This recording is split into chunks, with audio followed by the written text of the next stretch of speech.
शुरू कर दीजिए भैया।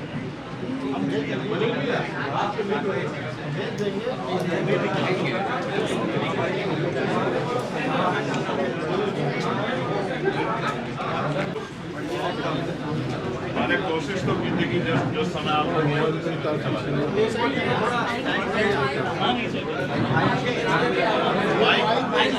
अच्छा मेरी आवाज देखना आप अभी बोलेंगे माइक रहने दिए, माइक रहने दिए।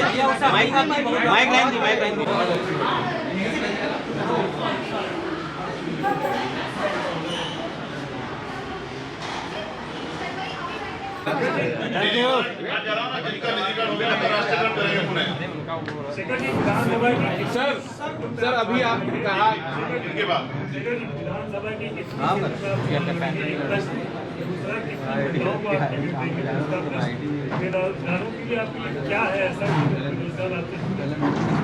पहला सवाल का जवाब ये है कि यात्रा के बाद एक और प्रेस कॉन्फ्रेंस में कितने सीटों पर लड़ेंगे प्रत्याशियों सहित आपको जानकारी देंगे।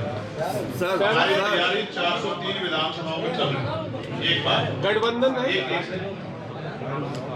हम पश्चिम उत्तर प्रदेश में एक सीट लड़े और उसको 1.5 लाख वोटों से ज्यादा वोट से जीते लोकसभा, और हम लोग सिद्धार्थनगर में जिले की डुमरिया में लोकसभा लड़े, उसको 80,000 से ज्यादा मत हमने प्राप्त किए।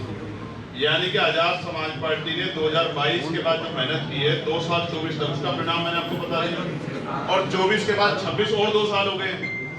तो इस बार जब चुनाव होंगे, मैं कह रहा था पंचायत चुनाव कराते तो आपको पता लग जाता आजाद समाज पार्टी कहाँ है। अब ये दूसरी बात महिलाओं का टिकट, तो हम बहुजन समाज की हर उस आवाज को अवसर देंगे जिन जातियों को भी अब तक अवसर नहीं लिया। बहुजन समाज की महिलाओं में भी आप मेरी बात को याद रखें। पूरे प्रदेश के हर कोने में, हर जिले में हम लोग प्रयास करके महिलाओं को अवसर भी देंगे और आगे भी लाएंगे, और उन जातियों को भी टिकट देंगे अति पिछड़े समाज में जिनको अब तक अवसर नहीं दिया किसी। बेरोजगारों के लिए मैं आज जो बात कह दूंगा, मैंने कहा था कक्षा 1 से 12 तक मुफ्त करेंगे शिक्षा। विपक्ष के लोग भी कहने लगे हम भी करेंगे। मैं आज जो बात कह दूंगा उनके बड़े बड़े प्लेटफॉर्म पे वो चलने लग जाएगी। मैं आपसे कह रहा हूँ ग्रामीण क्षेत्रों में रोजगार पैदा करेंगे। चौधरी महाराज सिंह भारती का नाम सुना है मीडिया के लोगों ने, उनकी जो ग्रामीण रोजगार की पॉलिसी उसको लागू करेंगे। आप मेरी बात को याद करना, उद्योग धंधे लगाएंगे, कुटीर उद्योग लगाएंगे, महिलाओं को, बेरोजगार नौजवानों को रोजगार देंगे, बैकलॉग भरेंगे, ठेकेदारी खत्म करेंगे, संविदा और पक्की नौकरियां देंगे, और न्यूनतम वेतन आज आपसे कह रहा हूं 2025 में, जब मैं 24 में गया तो 2025 में जारी किया सेंटर ने न्यूनतम वेजेस,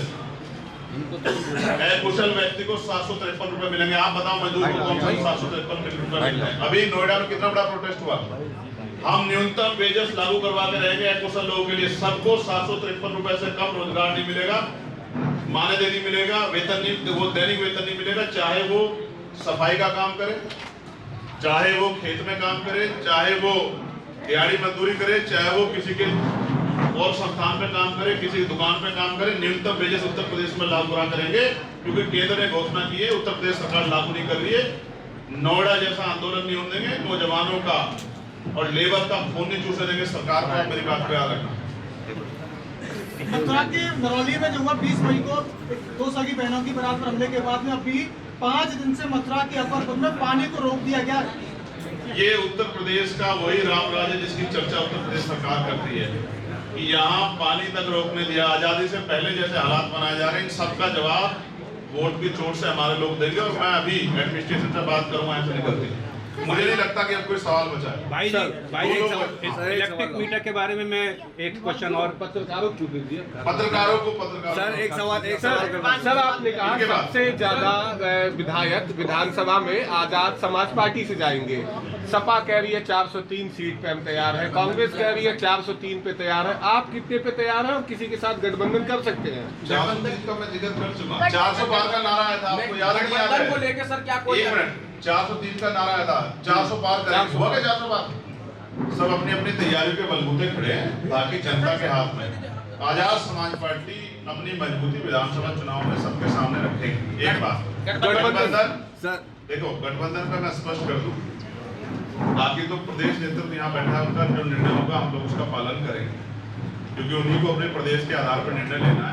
लेकिन गठबंधन के लिए हमने दरवाजे बंद किसी के लिए नहीं किए। जो भी चाहता है, सबसे पहले मैंने मुद्दे आपके सामने बताए, उन सब मुद्दों पे भी सबकी सहमति होगी। कक्षा 1 से 12 तक पढ़ाई फ्री करेंगे, कानून व्यवस्था, प्रमोशन में रिजर्वेशन, SC ST OBC को, अति पिछड़े समाज को 15% अतिरिक्त रिजर्वेशन, और उसके साथ पुरानी पेंशन लेके इन मुद्दों पे जो सहमत होगा, फिर उसके बाद समाज जो भागीदार राजनीतिक भागीदारी संख्या के आधार पर जो देने में सशक्त होगा, उसके साथ बैठ के बात करेंगे। इस बात का मैं आपको विश्वास सर मैंने कहा ना सबके लिए दरवाजे खुले हैं। सर अखिलेश जी लगातार पीढ़ी की राजनीति कर रहे हैं, क्या आपकी राजनीति को वो दुमिल बता रहे हैं, तो आप क्या कहना है इस पे?